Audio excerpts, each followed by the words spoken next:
Hello sports fans and welcome back. I'm Sydney Wicker and I'm joined now by Bryan Buck. We have an action-packed show tonight which includes a day out on the slopes with some members of the CSU Snowboarding Club, as well as an interview with former Olympic bobsledder who happens to also be a former CSU Ram. But before we get into that, let's talk basketball. For women's basketball team, Saturday was a tough loss for the Rams. Going into the game, CSU was tied for first in the Mountain West Conference among two other Mountain West teams, Fresno State and Boise State. Earlier this season, Fresno State beat Colorado State 56-45, so going into the game on Saturday, the Rams knew this game was going to be crucial. Only the top 5 teams in the Mountain West Conference earned a first-round bye in the Mountain West tournament, making this game and each of the remaining games very important for the Rams. We are now joined by Bryan Buck, our CTV basketball reporter, who will break down the action for us. Thanks, Sydney. The Rams took a 6-game winning streak into Saturday, and Stein Oskelin showed us why. A 3 here early was part of her team-high 21 points and 9 of the team's first 11 first-quarter points. Fresno State is led by 4 different ladies who average 9 or more points a game. Christina Cavey is one of them, scoring 2 here and keeping a Fresno State lead that lasted well into the third quarter. The Rams kept that lead slim, however. Hannah Taverdi was part of a great effort by the Rams team that kept the lead in single digits for almost the entire first half. Veronica Mirkovic showing good ball skills, keeping her handle, and dishing to Taverdi here. The Rams had 19 assists on just 8 turnovers, which is an impressive margin of plus 11. Sophie Turgidson, who contributed 9 points, hits this fast break 3 late in the second quarter to give the Rams momentum into the second half. It was a clean one from the corner. Jordan Edwards used that momentum on this 3, part of an 11-0 run that gave the Rams their first lead of the game. But Fresno State would not stay quiet. Those 4 ladies from earlier who averaged 9+ points a game, yeah, they got hot. Jordana Porter here gets the putback 2. Christina Cavey, who had 17 points here, does not care about Mirkovic's hand and drains the triple right in her face. Here we have Candace White coming up, who's going to cut around Hannah Taverdi and get 2 of her game-high 29 points. Beautiful shot from her there. The Rams can also score with a lot of ladies, and Grace Kavalu lets Fresno know as she's not afraid to take the shot. Candace White is going to get the 2 to fall on the drive, following her right after.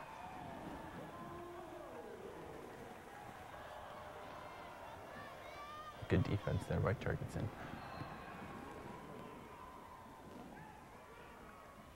She went 10 of 17 from the floor in her 42 minutes. Kolovalu will remind us why we were so excited about this talented freshman, going up into contact not just once, but twice in the last minute to force overtime for the Rams. The Rams forced overtime, but that was it. Fresno ran away in the extra minutes, outscoring the Rams 18-5 in the 5th period. The Rams only shot 33% in this game, which was one of their worst shooting games that they've had in a while. Players like Hannah Taverdi, who's had a hot hand all season, only scored 4 points. Stina Oskulin was able to step up and lead the team by scoring 21 points for the Rams. The next closest leading scorers were Sophia Tiginson and Gracie Cavalu, where they each had 9 total points. The final score in Moby was 75-64. After this tough loss, Coach Ryan Williams had lots to say about how his team could have done better. We could have competed better. There's no doubt about it. We could have competed better on the ball. It just wasn't white. I mean, they had a lot of kids get to the basket that probably we feel we should have done a little better job on. So, wasn't our best game offensively. Wasn't our best game defensively.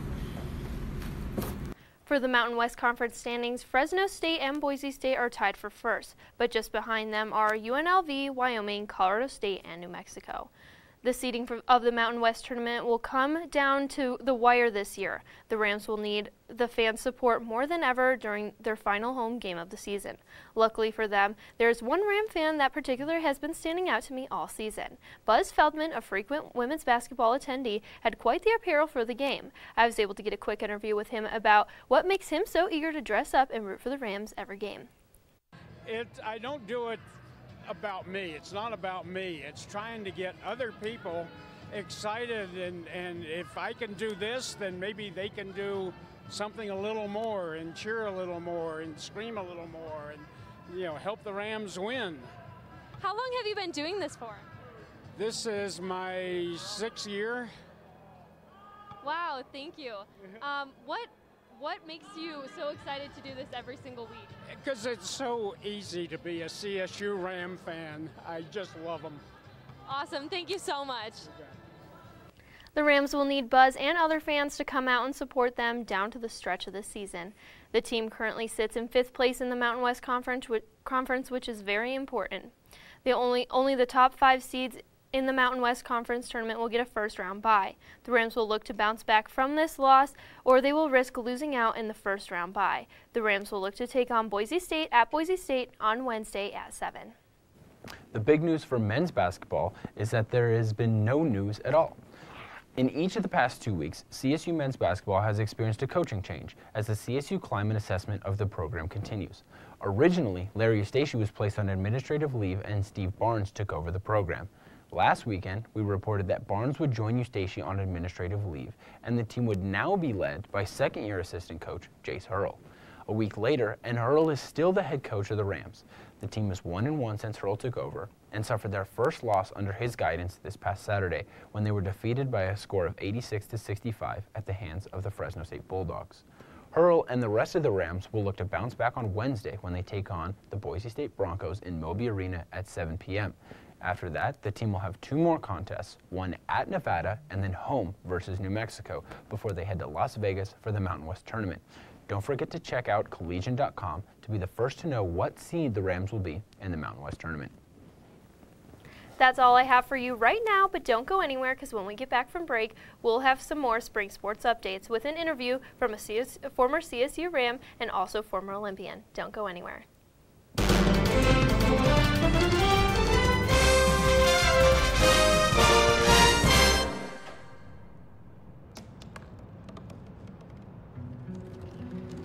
They said I couldn't dream. Called me a piece of trash and swore that's all I'd ever be.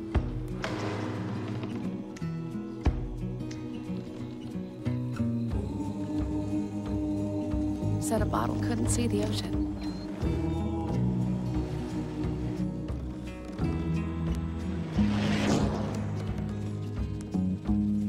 Give up. Go back to the dumpster. But I didn't listen. I made my way.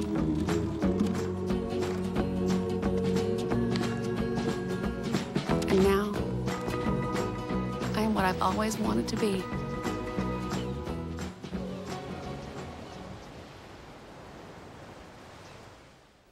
Welcome back. For the women behind the bat, CSU's softball team kicked off Saturday's doubleheader with a double victory. The Rams played in Tucson, Arizona, where they started off by competing against Bryan University.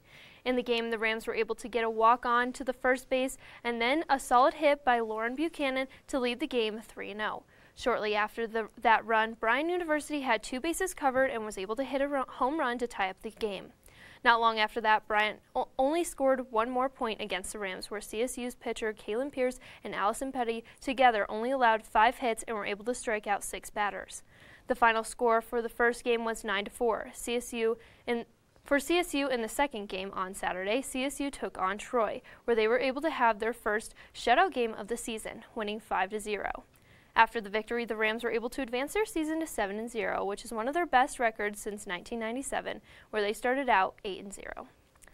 Unfortunately, on Sunday, the winning record came to an end as the Rams lost to Arizona 3-0. The Rams will get some time to recover, but they will be back on the Ram Field on Tuesday, February 27th at 3 to take on Northern Colorado.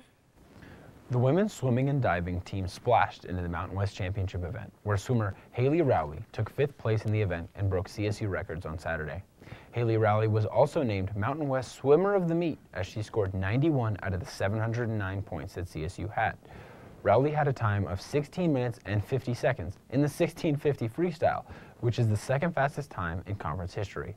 Rowley also made history in the 400 IM and the 500 freestyle, setting Colorado State records in those categories as well.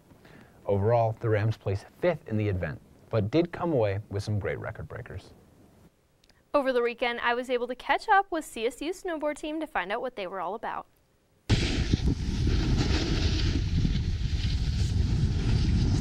The CSU snowboard team started about 14 years ago with just a few members. The team has grown to having 4 coaches and about 20 snowboarders. They come up to mountains like Keystone to practice on Sundays. The team accepts people of all levels to come out onto the mountain with them, and you can join them at any time. I got involved 3 years ago when I transferred to CSU. I just saw the tent on the plaza at CSU and I was like, that looks like fun, I'm gonna join.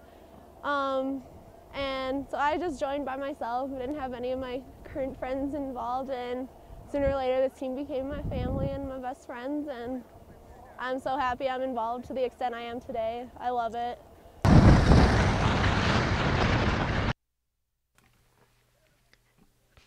The CSU snowboard team does not have a requirement to compete in competitions, but students are allowed to compete as they wish on their own. But if you're like Vice President Megan, you grew up seeing Olympic competitors compete in your own backyard. I'm really excited that Red Gerard won the gold medal for men's slopestyle because he grew up in the same county as me, which to me is really cool. I didn't know him personally, but it's like a local guy who's in the Olympics, 17 years old, winning gold medals. And I think that's really cool and it's really exciting, and obviously he was really excited about it, which is awesome. This team talked continuously about how much this team meant to them and the family aspects that are applied. My favorite thing is just forgetting about any worries, just like being on the mountain and trying new stuff and being with all the squad is just like amazing. What does this team mean to you?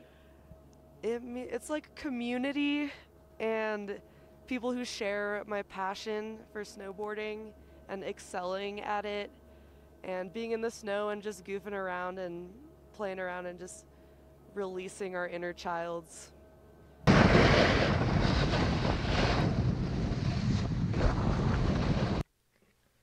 The coaches split the teams into groups to focus on specific fundamentals and tricks that the students request. You know, just face your fears. Like, that's what I've learned most of all out here, and it's just made my life so much more awesome in every way. So, yeah.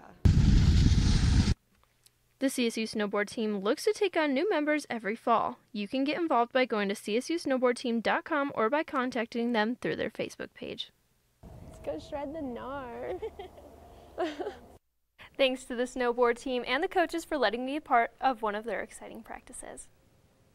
This weekend I was able to Skype with former CSU student and former 1994 Olympic bobsled competitor Dr. Scott Stoll, who now resides in Pennsylvania. We spoke about his experience at CSU and in the Olympics. Take me back to 1994 and tell me what it was like when you arrived in Norway. You know, that was the culmination of a little boy's dream. I grew up dreaming about going to the Olympics, and oftentimes when I was younger, I would watch the Olympics, and then I would go outside and sprint to pretend I was competing in 100 meters at the Summer Olympics, or I would go outside in the wintertime and pretend I was actually bobsledding. Wow. And so the day that we arrived in Norway was this amazing realization of a childhood dream. That's so amazing. What was your mindset like going into the Olympics?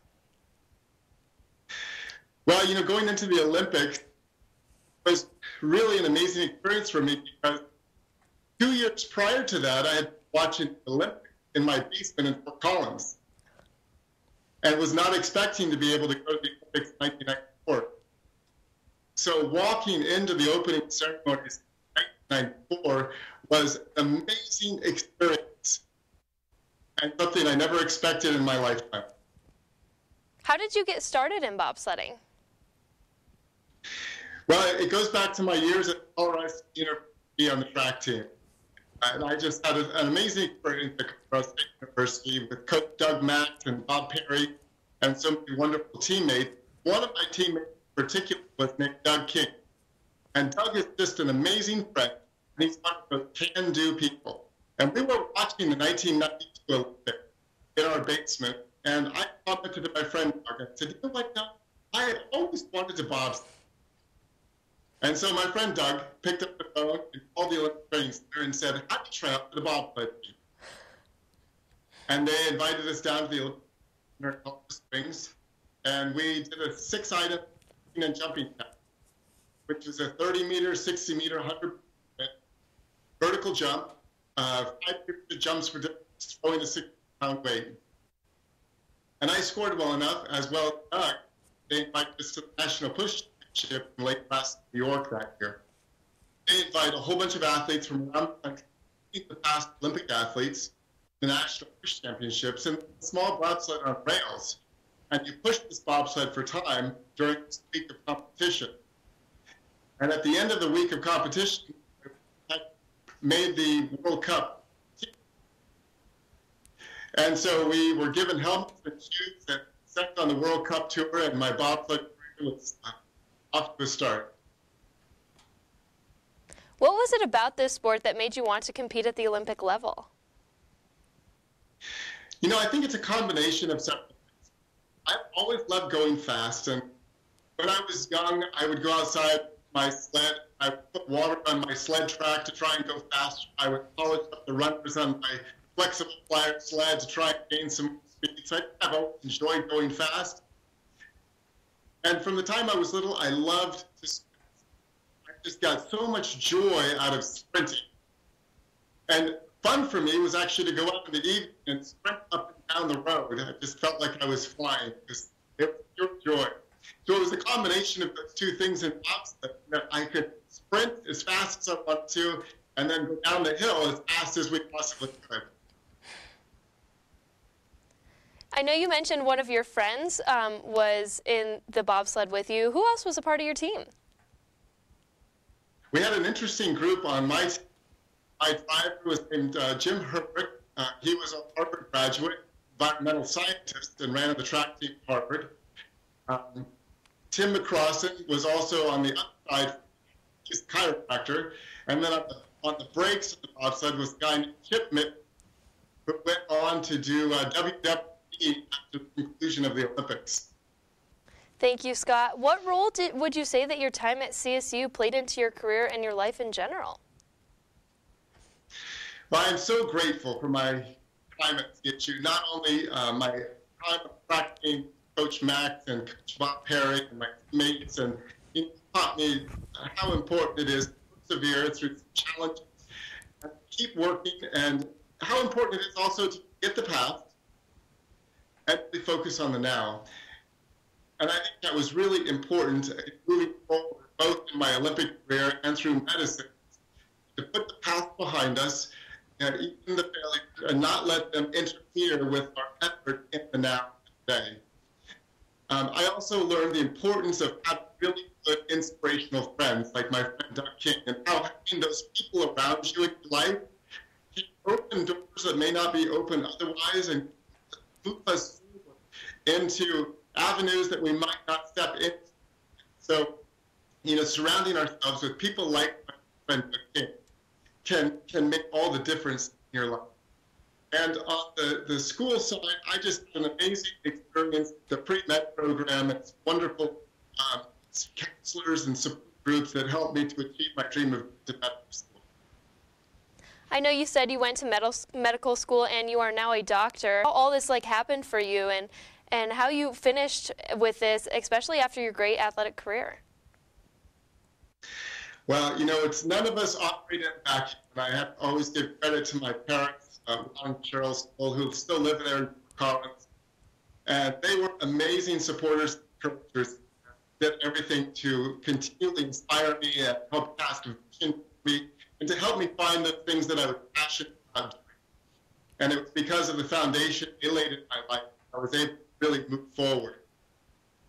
And it was finding good, consistent friends that were also encouragers. It was my faith. It was a foundation and a core in my life. And, you know, all of those really solid pieces of the foundation that allow you to build a life, to use your gifts and that's really what motivates me today, to reach out and to use everything I've been blessed with to bless others and to help others and give them a hand up and a hand forward. That's great. Thank you. Being the only Winter Olympic athlete that has graduated from CSU, what advice do you have for any CSU students that have hoped to compete in the Olympics one day? Well, you know, the thing that I like to think is that it's always possible. I would never have imagined myself as even a junior or a senior in college at College State University that I would have been in the opening ceremonies in 1994. And so that the realization of that really helped me to understand that there's far more that is possible in life that we actually realize. And so if you have a dream, pursue the dream. And one of my, another great quote that I love to remember is that, you know, shoot for the stars, even if you miss, you know, I'm sorry, it goes this way, I'm sorry, shoot for the moon, and if you miss, you'll land among the stars. And so it's so important for us to have vision and passion and inspiration in our life and pursue those things, because that's what brings out our gifts. That's what brings joy in our lives. And we're operating joy and passion, doors open that would otherwise be closed. And our gifts are manifested in our life, powerful things that inspire others around us. And so I would encourage people to, you know, beyond just the bounds of your schoolwork and even a career path, and at the same time, pursue for the passions that inspire your life. Thank you so much, Scott, and thank you again for being able to join me. It was my pleasure. Dr. Scott Stoll also added that he was so grateful for his experience at CSU, and he also mentioned the city of Fort Collins and how great his time was while he was here. He looks forward to coming back to visit with family. Thank you, Dr. Scott Stoll, again. It was my pleasure to hear about all of your successes. Speaking of the Olympics and bobsledding as a whole, so far there have been 3 competitions to take place, where Germany won gold in the 2-man and 4-man race, and Canada was able to take gold in the women's bobsled competition. There's 5 more events to take place for the bobsled competition this year, and here's the Olympic medal count as it currently sits. Norway is leading the way thus far, with Germany and Canada close behind. The Olympic Games will continue through February 25th. Thanks for joining Brian and I for sports tonight. That's all we have for now, but we will see you again next Monday. Have a great night, Rams.